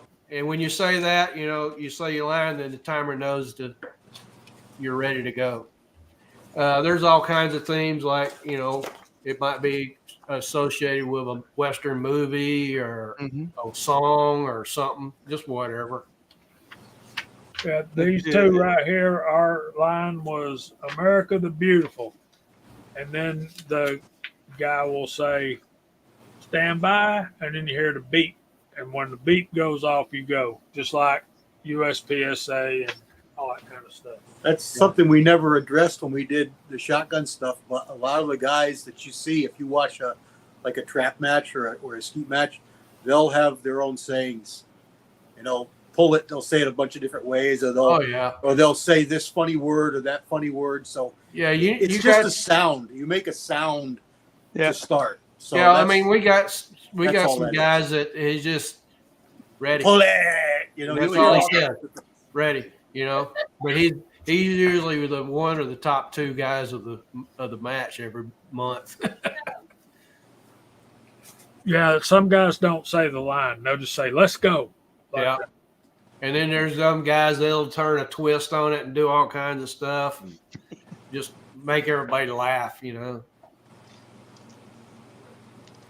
Pretty fun. It's all about having fun mostly. Yeah, but you got that certain aspect of the guys that are out there to win a big belt buckle like they're a rodeo champion. Oh yeah, I mean, we got some guys that's their focus, man, is to win. Yeah. Okay, so it's time for our verse of the week, and pretty plain and simple. Let's catch up a little bit. We're in Matthew chapter 7, and we've been through verses 1 through 6, where it tells us, do not judge. Judgment you used will be used to judge you. And then the speck and the plank thing, y'all remember that. And then last week we talked about do not give what is holy to the dogs, nor cast your pearls before the swine, lest they trample them under their feet and then turn and tear you to pieces. And we talked about what that's talking about. So this week we're at verse 7. Ask and it will be given to you. Seek and you will find. Knock and it will be open to you. For everyone who asks receives, and he who seeks finds, and to him who knocks it will be opened. We've got this progression here. And remember, this is right on the heels of the pearls and the swine thing, which we talked about. Meant be careful about.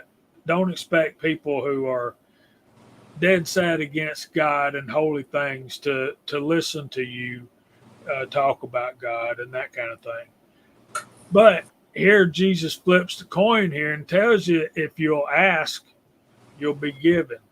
If you seek, you'll find. If you knock, it will be open. For everyone who asks receives, and he who seeks finds, and to him who knocks it will be open. You got this progression: ask, seek, and knock. And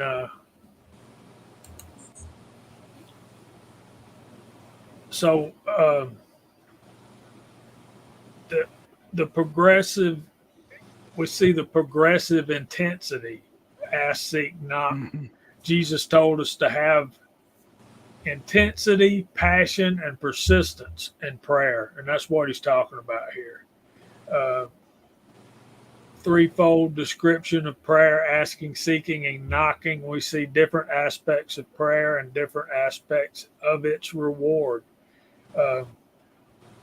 And I just want to share this one thing with you. And I love Charles Spurgeon, and y'all can not like me for that if you want to. We see here, yet the image of knocking also implies that the door can be opened. Listen to what Spurgeon says here. His doors are meant to open.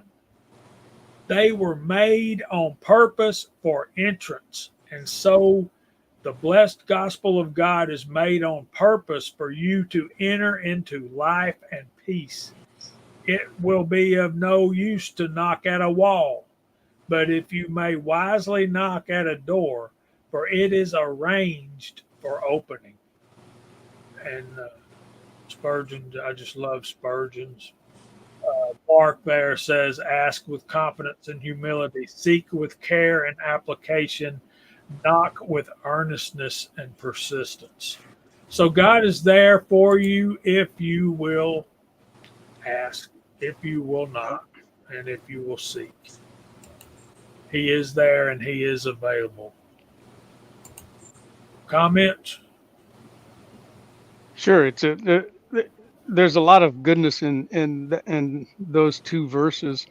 It always amazes me, how many Bible quotations are in all of our everyday speech, and sometimes we forget where they came from. Who's never heard the phrase "seek and ye shall find" before? I mean, that's a very commonly used one, and this is where it comes from.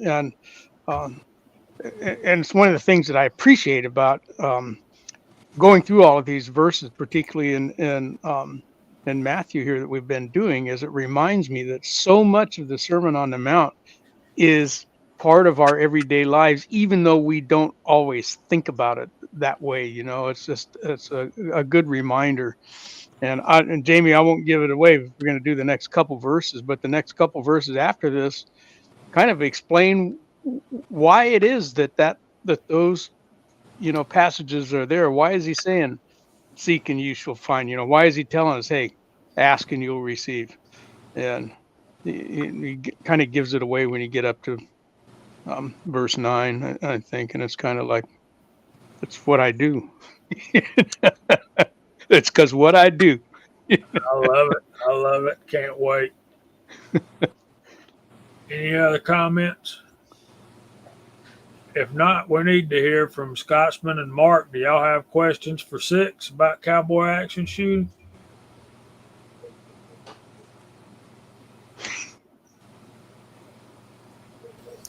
No, I was just I looking don't forward really to have. about I don't really have too many questions for him. I've been talking to him back and forth here and there when I got him.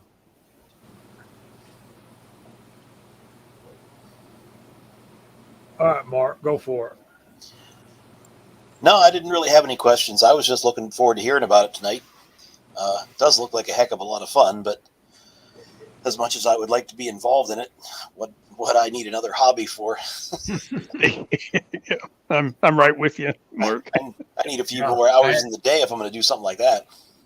I end up having to buy another press so I can load enough ammo for 2 people now. Yeah. And I got that same press.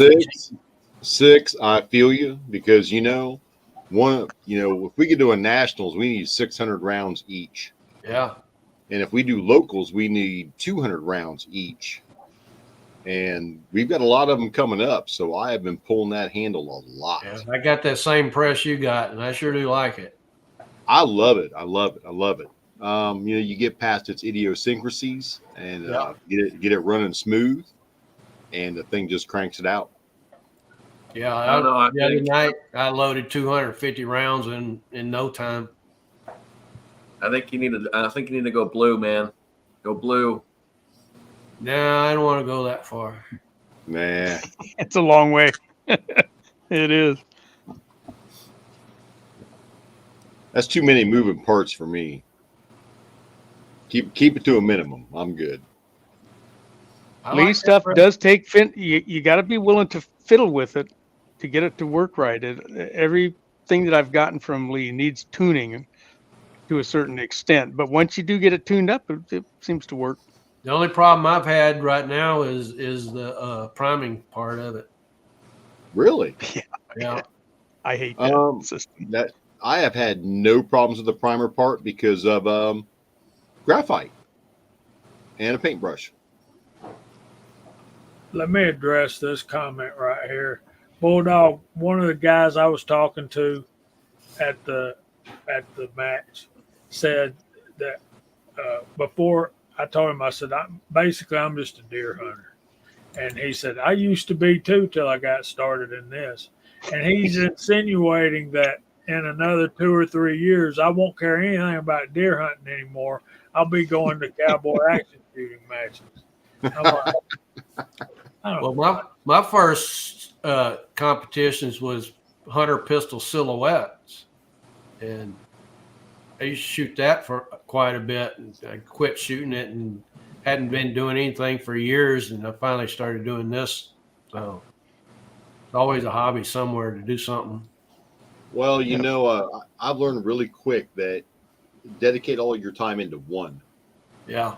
I was trying to do 3-gun, IDPA, and USPSA, and it got overwhelming. Too much gear, too many things going on, too many rules to try to differentiate between the three. So I just settled on one for now. And maybe in later years, I'll step down and grab me some cowboy boots and a hat and a vest and some chaps and some suspenders and get my single action rocket on. Yep. Yeah, one thing I will point out about that, Gene, and it's worth mentioning that when you first start out, they don't expect you to have full costume No. regalia and all that stuff. A pair of jeans, boots, long sleeve button down shirt, and a hat. You're good to go. No, Poncho Billy will show up with the correct attire. We're going to have to get you one of them Clint Eastwood ponchos. Oh, There you yeah. You can buy those. They're not, they're less than $100. We Like got I say, you can show up. You can show up with what you've got and start shooting. Yeah. It don't have to be anything great. Just show up and start shooting. I also saw a video on YouTube, I think, that said Thompson Center is back. So they're making contenders and that sort of thing. That's okay. I think we got to wait and see what they're going to do, but I forget the guy's name, but he bought the rights to it. Now, there's another company out there that's already going to be producing frames, and there's a couple companies that are making barrels. So I don't know exactly what they're going to do. Well, SSK is making the frames now. Right, SSK is the ones making frames. Yeah, and Midway had them this past week or so on sale too. Tin Man got him one of them. Are they G2s or Encores or both or what? I think they're contenders. Yeah. Are they a copy of the old one or the G2, the newer one? I think it's just I really don't know. I don't know which one it is, but I know it's not the Encore. The new G2 looks like a scaled down Encore. Yeah. And the old Contender was well, the G2 and the contenders would interchange. Yeah. One way I think, not the other. Yeah, something like that. Old will fit new, but not new fitting old. Right.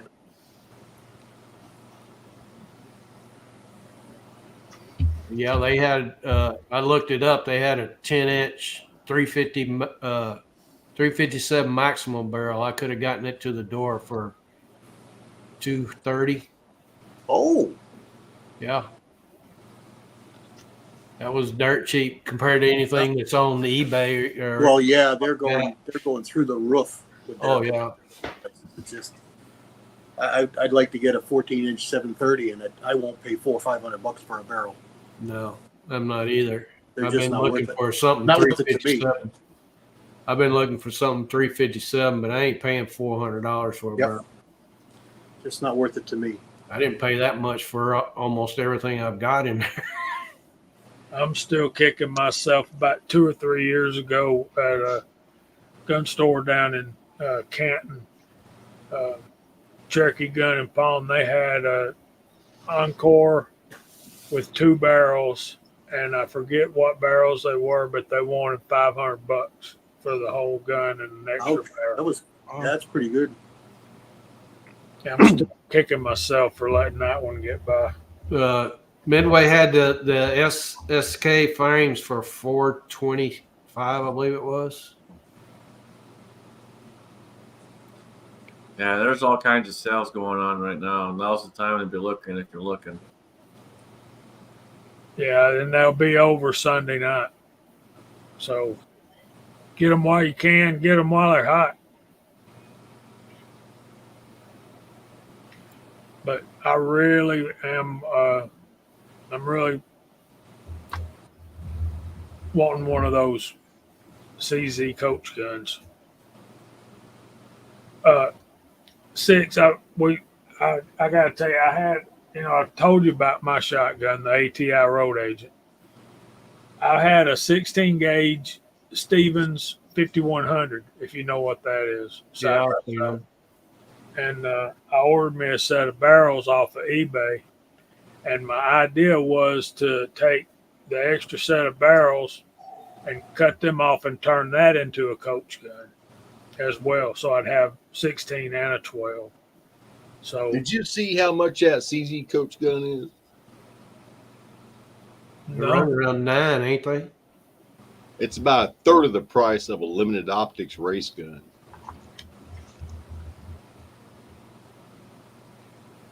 Yeah, I think the CZs are running around 900. MSRP of 1049. So yeah, in the wild around 9. That's nice. That's a nice looking coach gun. CZ Hammer Coach. Is that what that is? I think they have both hammerless and hammered. I'm not I'm sure. one of I'm one of the few that had exposed hammers on the shotgun. Most everybody else has internal hammers. So Bulldog is Contender, the pistol.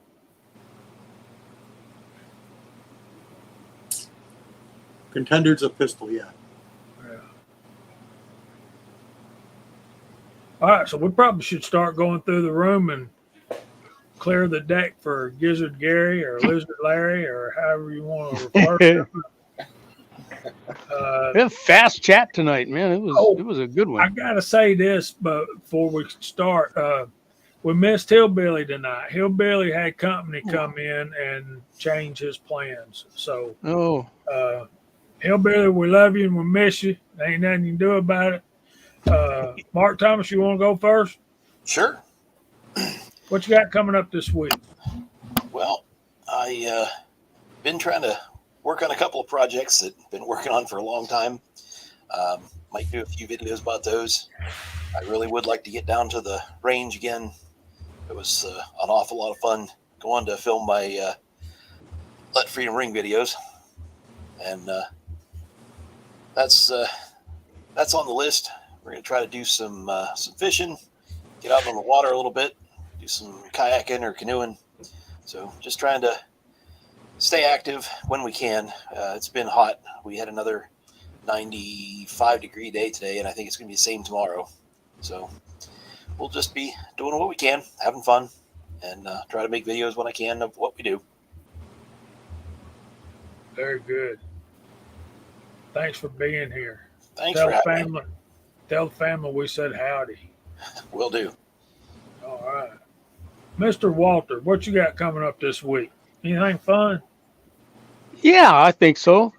Most of it's going to be on the Rumble channel because we got a lot of casting and loading and shooting going on over there. Stuff that I can't show on the YouTube channel. But come Monday is going to be the third in the little short series I was doing with that new old Redding powder measure. I got to compare that to my RCBS Uniflow. Did some testing with that just to see if one was really any better than the other. And the last piece of that's coming up on Monday on both YouTube and Rumble. And then I've got a new mold inbound that I bought from eBay for 44. So I'm looking forward to that. That's going to be here Tuesday. So I'm going to get that out and cast it on Wednesday. And that'll end up being as part of the Free the Few series that's going on over there on Rumble. And let's see what else we got going on here. More load and shooting, going to the range twice next week, looks like. Trying to make myself like that Lee Ultimate Turret Press, and I've been talking a lot with the Treetop Flyer about that when he likes it, and I don't. I've used it a few more times, and I can't like that press a whole lot. It's better now that I got that fixed up. But anyway, but I have another project press. Actually, I got two of them that are going to get refurbed completely. One's an RL 550 and another one is another Dillon Square DLB that I got for really, really cheap. And so I'm going to tear those down completely, get them cleaned up and put them back together and add some parts and make brand new presses out of them. So I'll be doing video in all of the steps that I go through to get those guys refurbed and brought up to speed. So that'll be fun. That'll give me stuff to do and video to shoot. So that's what we got going on over here at Casa de Viejo. All right, Mr. Gene, what you got coming up? Well, first I want to say thanks for having me on tonight. I have missed a couple chats, and I have really missed a couple chats, if you know what I mean. Miss being here, miss seeing my brothers, sisters out there. It's always a good time. Now, let's see, this weekend. I got nothing but lollygagging this weekend. That's it.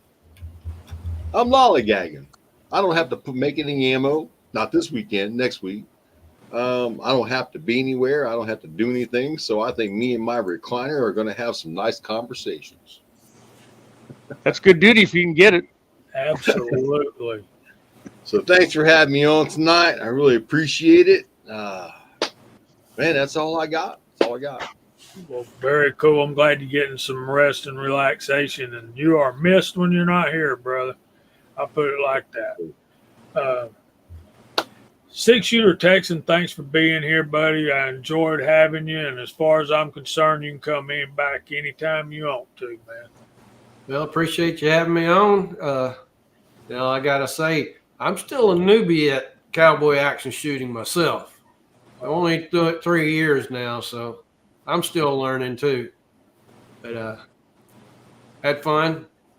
I do have a couple videos coming Sunday.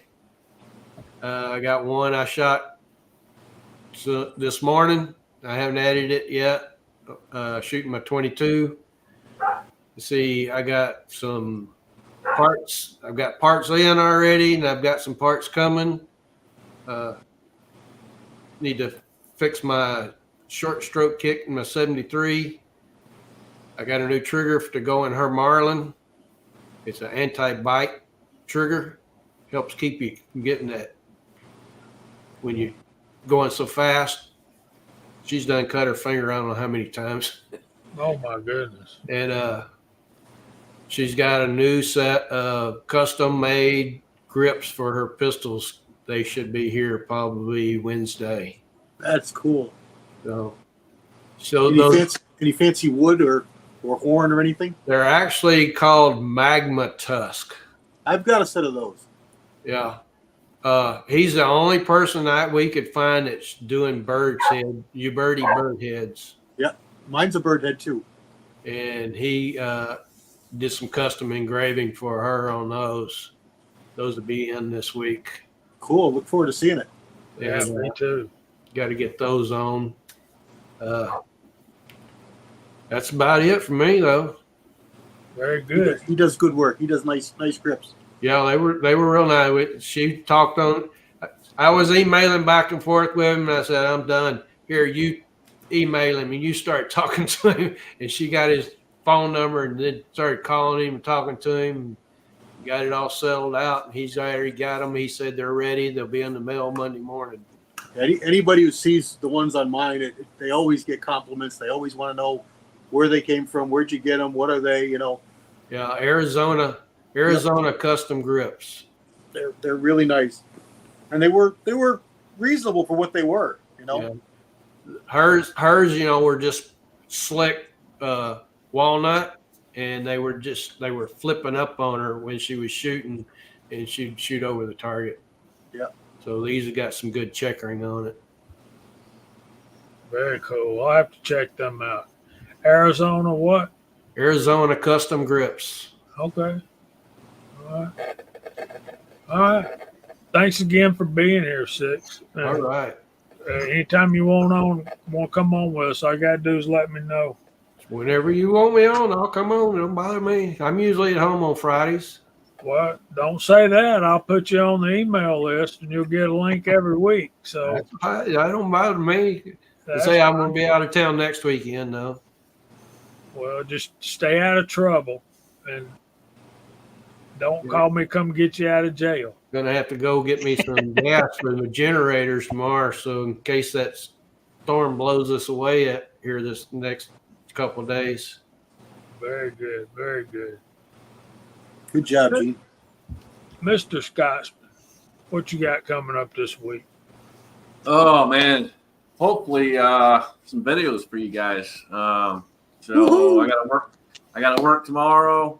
When I get home tomorrow, I should have scope rings when I get back, hopefully, and a new bore sighter because I had to order a different bore sighter because the one I have will not work on the Aracuda. Got one of the magnet ones? What's that? You got one of the magnet ones I use? Yeah, I have a magnet one. Yep. Okay, because I got a couple extras. I'd send you one. Yeah, I have one of the magnet ones, but that doesn't have it's not metallic on the end of it, so it won't work. That's the problem. So I ordered a different one. Should be here tomorrow. Got a different scope for that because the one I had on there wasn't high enough magnification. So we'll get that all set up. Show you what that looks like because we're gonna start doing the range shooting challenges.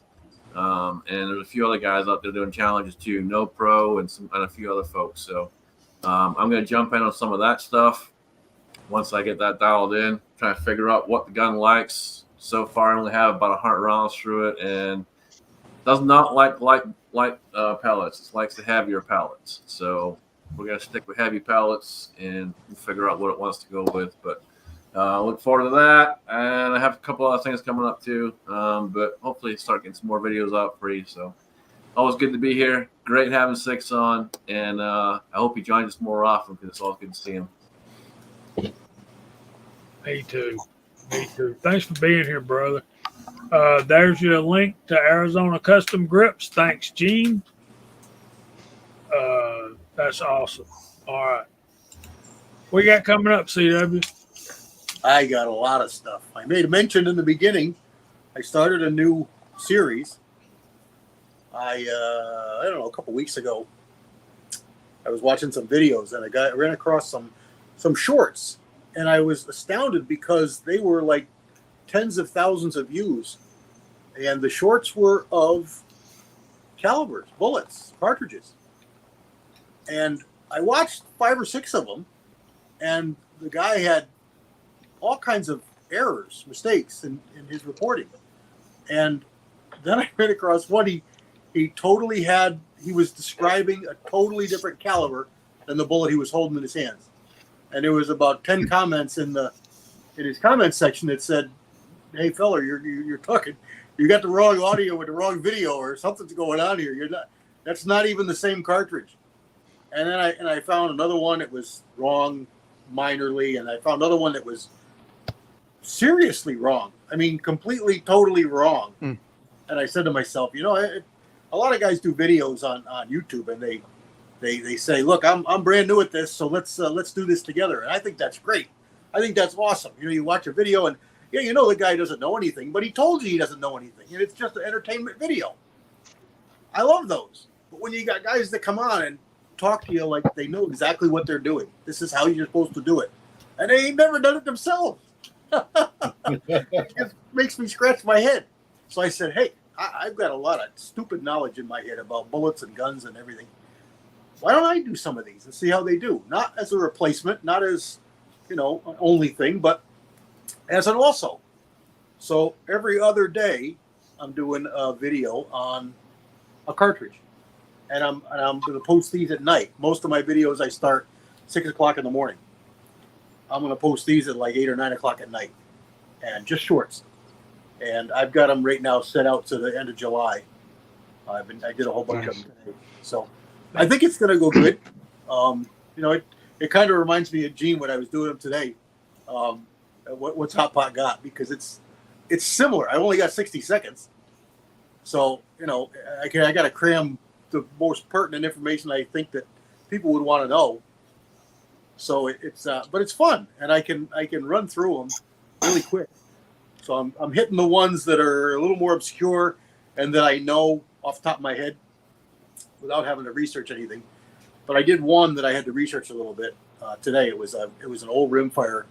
I thought it was a Spencer, but it turns out it's a I thought it was a 52 rimfire Spencer. It turns out it's a 56-52 sharps in the Spencer, and it's on like it's got to be 5 different guns that this cartridge was chambered in, and it saw use in the Civil War. And it was pretty new. I was thinking of Ricky with a couple of the calibers, like I did a 45-75, and I did a 38-42.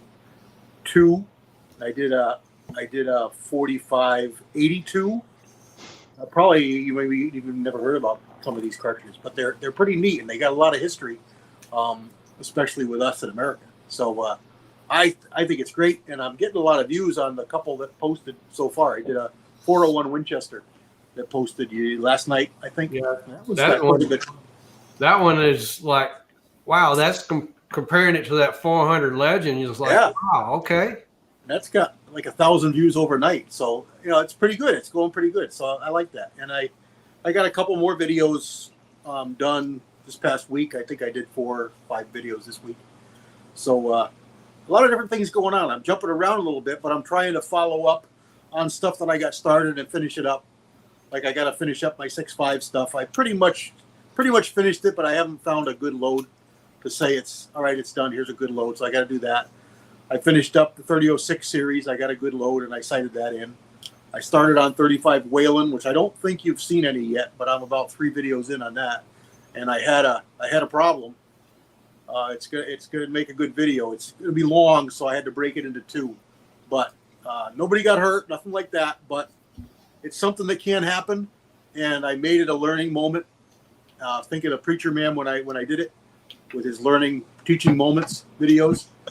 So I turned into that, and we experimented and investigated and found out what the problem was and how to fix it, what caused it, how to fix it, and what do you do when you get it. So I thought it was pretty good. So that's coming up mid-month. And 22, a couple more 22 challenges. I've been doing them like crazy. I've got 2 or 3 more over here that I gotta get done, and having a ball with them. And now I just I dropped the bomb there with that new barrel that's coming that I got rather. So there's going to be videos coming shooting that. I got to ring it all out again. I got to find out what ammo it likes. And so all the testing that I did with that Ruger Precision so far it's going to be good to refer back to say I improved on, and hopefully I'll be able to say that I've improved on the accuracy. But it's going to be interesting to see. So I start all over.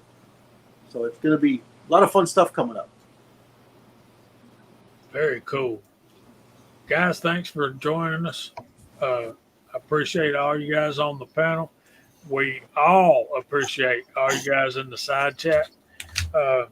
Check these guys out. Check each other out. And golly, thank y'all. Thanks for being here.